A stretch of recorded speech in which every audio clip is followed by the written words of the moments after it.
Hello everyone, সবাই কেমন আছেন? আশা করছি অনেক অনেক ভালো আছেন। আমরা অনেক ভালো আছি।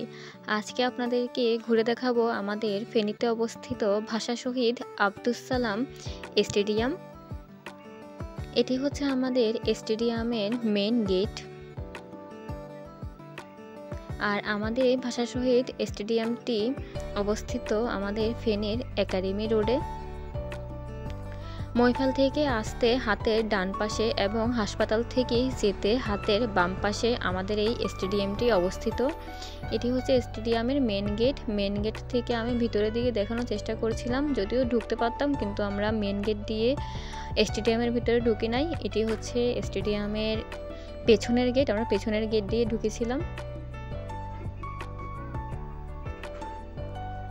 এই যে আমাদের স্টেডিয়াম যেমন হয় আর কি, অনেকগুলো সিঁড়ি বিশিষ্ট বসার জায়গা, অনেক বড় একটি মাঠ। আমরা গিয়েছিলাম সকাল 10:30 থেকে 11টার দিকে আর কি।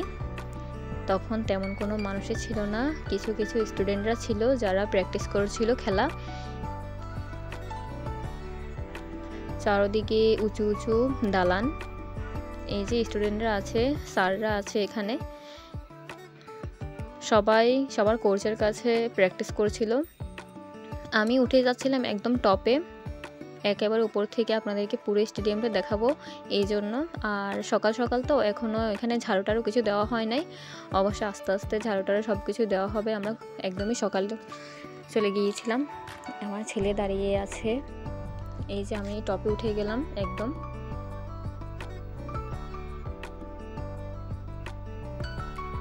এই যে টপ থেকে দেখতে কিন্তু আরও বেশি সুন্দর লাগছিল স্টেডিয়ামে।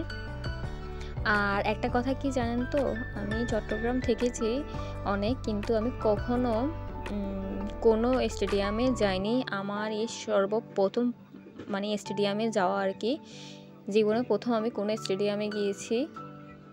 এটি শুনলে মানুষ হাসবে হয়তো। আমাদের বাসা থেকে অল্প একটু সময় লাগে যেতে, তারপর আমি কখনো যাইনি। এদিকে আমি আমার ছেলের জন্য একটি র্যাকেট সেট কিনেছিলাম আর কি, সেটি নিয়ে এদিকে চলে আসলাম। আমার ছেলের কিছুদিন আগে একটু জ্বর ছিল, ওকে ডাক্তার দেখাতে এসে পরে ওর বাবাকে বললাম ওকে চলো আমরা একটু স্টেডিয়ামটা ঘুরে আসি, একটু ভিডিও করে নিব আর কি। এই যে ওই যে দূরে দেখা যাচ্ছে ছাউনি, ওইটাই হচ্ছে মেন গেট। আমরা যদি মেন গেট দিয়ে ঢুকতাম তাহলে ওখানে থাকতাম, কিন্তু আমরা পেছনের গেট দিয়ে ঢোকার কারণে এদিকে আছি। এই যে মেন রোডের সাথে স্টেডিয়াম, খুবই সুন্দর। এই ভিডিওটি দেখার পর আমার ছোটো বোন ঝুমুর বলছিল তোরা গেলি, আমাকে কেন নিলি না? আমিও যেতাম, এখানে আগে প্রতিদিন আসতাম, কত স্মৃতি কত কিছু জড়িয়ে আছে।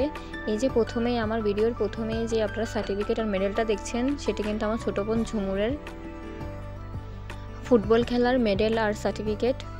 সেও এখানে এক সময় ফুটবল খেলা শিখতো আর কি। তারা জেলা চ্যাম্পিয়ন হয়েছে এবং মেডেলও পেয়েছে।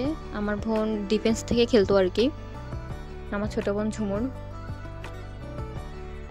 কিন্তু আমি কখনো আসিনি, আজকে আমি প্রথম গেলাম স্টেডিয়ামে।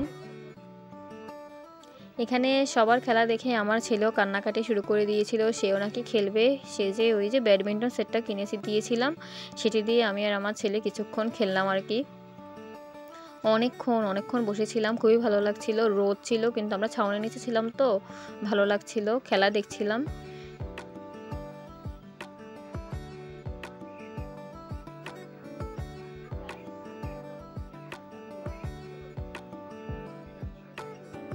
আপনারা যদি কখনো ফেনীতে আসেন তাহলে অবশ্যই আমাদের এই আব্দুস সালাম স্টেডিয়ামে ঘুরে যাবেন। বিকেলের দিকে আসলে আরও জমজমাট থাকে, অনেকে খেলাধুলা করে। ওইদিকে সবাই এক কালারের পোশাক পরা ছিল, খেলার জন্য সবাই প্রস্তুতি নিচ্ছিল আর কি। ওই যে বলেছিলাম না, আমি আর আমার ছেলে একটু করে খেলছিলাম। আমার ছেলে কান্নাকাটি করেছিল খেলার জন্য, তারপর ওর জন্য র্যাকেট সেট যেটা কিনেছিলাম আর কি, ওটা দিয়ে আমি আর আমার ছেলে একটু দুষ্টুমি করেছিলাম, খেলছিলাম। ও বারবার ককটা ব্যাটে ওঠানোর চেষ্টা করেছিল, বারবার পড়ে যাচ্ছিল, এই আর কি। আমার ছেলের শরীর ওদিন খুবই অসুস্থ ছিল, সবাই আমার ছেলের জন্য একটু আশীর্বাদ করবেন। আর এতক্ষণ আমাদের ভিডিওটি ধৈর্য ধরে দেখার জন্য সবাইকে অসংখ্য অসংখ্য ধন্যবাদ। সবাই অনেক অনেক ভালো থাকবেন, সুস্থ থাকবেন। কথা হবে নেক্সট ভিডিওতে। আজকের মতো এখানেই বিদায়, বাই।